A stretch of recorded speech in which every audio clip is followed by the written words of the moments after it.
Y bueno, queda bueno, el último cuento es mío, siguiendo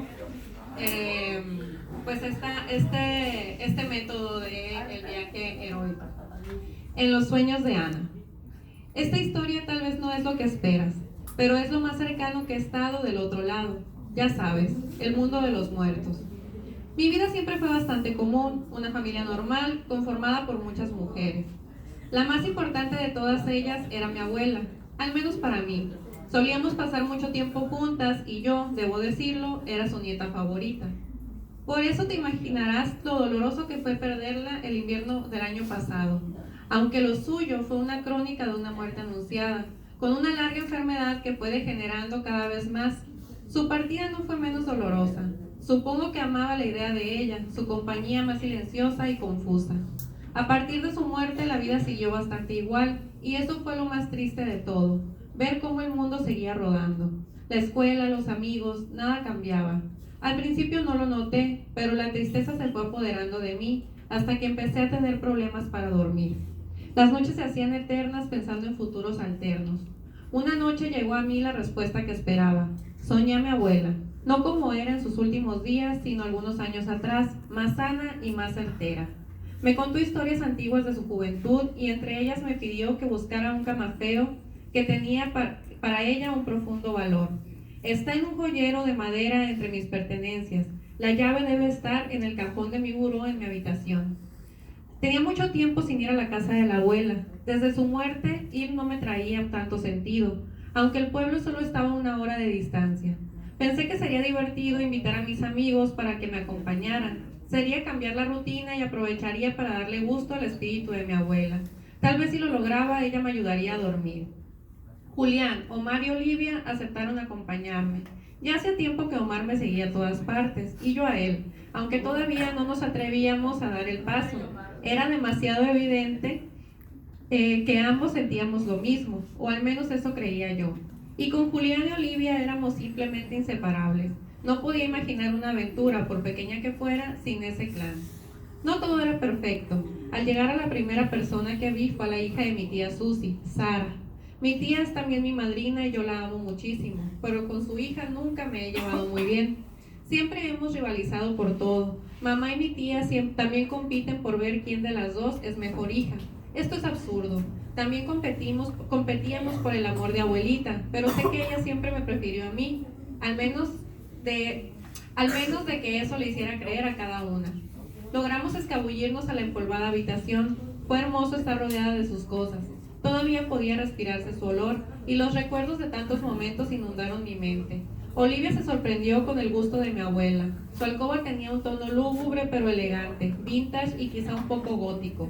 Omar fue directamente a su colección de figuras de porcelana, nada convencionales. No eran las típicas figurillas tiernas de abuelita. Doña Anita tenía un gusto estrambótico para esas cosas, por decirlo menos. Toda una vida de coleccionar solo aquello que le parecía extrañamente hermoso y raro.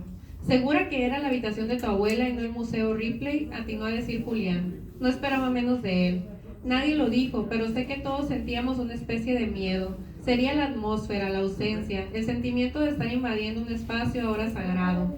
Queríamos tomar algo más, algo para nosotros, como simios en el tesoro de Aladín, pero nos contuvimos. Llegué a la mesita de noche y ahí estaba, en un pequeño joyero, la llavecita que seguramente abría la cajita de sus recuerdos más preciados y secretos. A lo lejos se escuchaban los pasos, que se iban acercando. Estaba prohibido entrar a la habitación de la abuela. Despertaba el pesar de todos sus dolientes. Solo mi tía Susi entraba una vez al mes a limpiar, o al menos eso decía, pues el polvo ya se empezaba a adueñar del lugar. «Ana, Ana», empezó a llamar la voz chillona de Sara. Claro que entró al cuarto. Me acusaría con mi mamá. «Ya sabes que no puedes entrar a...» Y se topó con la habitación vacía. O eso parecía. Nos escondimos. Mi infancia recorrió mi cuerpo, debajo de la cama, al ropero y la cortina. ¡Qué cliché! Pero funcionó. Logramos salir sin que nos vieran ni con la llave. Sabía que la cajita de la abuela estaría en el desván, en su viejo baúl lleno de sus ropas antiguas. Guardaba ahí sus mejores galas de distintas épocas. Y ahí estaba, el pequeño cofrecito pesaba. Todas sus alhajas brillaron. ¿Cuánto valía esto? Las hermanas nunca quisieron recurrir a su pequeño tesoro, ni en los momentos de mayor incertidumbre económica.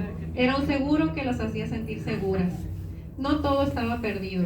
Tomé el medallón. Era un hermoso camafeo, pero a la vez un relicario de oro blanco finamente grabado con las palabras "por siempre". Dentro no había una foto, sino un papel muy fino doblado en pequeño, escrito con letras doradas que se resguardaba en el tiempo.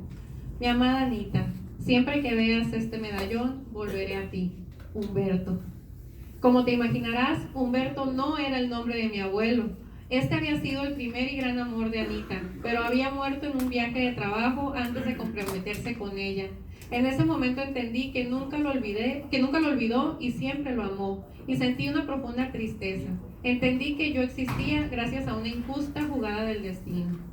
Después de una tarde de pizza y paseos, volvimos a casa.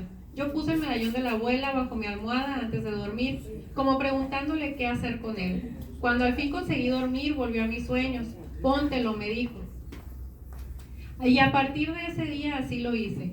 Duré semanas sin que mamá ni nadie se diera cuenta, pues la cadena era larga y se escondía perfectamente entre mi ropa. Era hermoso, realmente hermoso. Me hacía sentir una especie de calor, confort, seguridad y tranquilidad, o al menos eso parecía. Pero, y esto lo sé de oídas, comencé a tener comportamientos extraños. Dicen quienes mejor me conocen que empecé a decir frases extrañas y sarcásticas en la mejor ocasión, o en la peor. Mi vestimenta cambió poco a poco a un tono más lúgubre y anticuado. Lo único que te puedo decir es que esa tranquilidad se tornó cada vez más y más en cansancio, y que tengo muchas lagunas mentales de esa época de mi vida. Tal vez pasaron meses.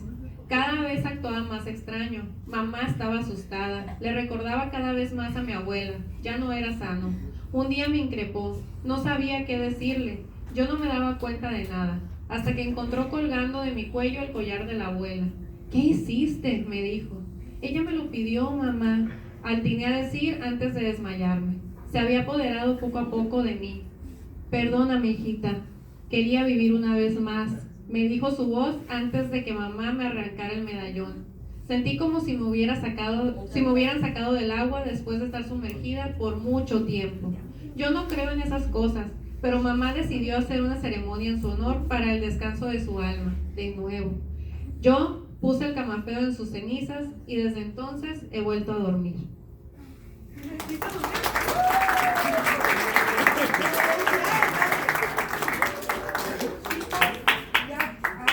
Muchas felicidades. A ver, el maestro Tamayo lleva unos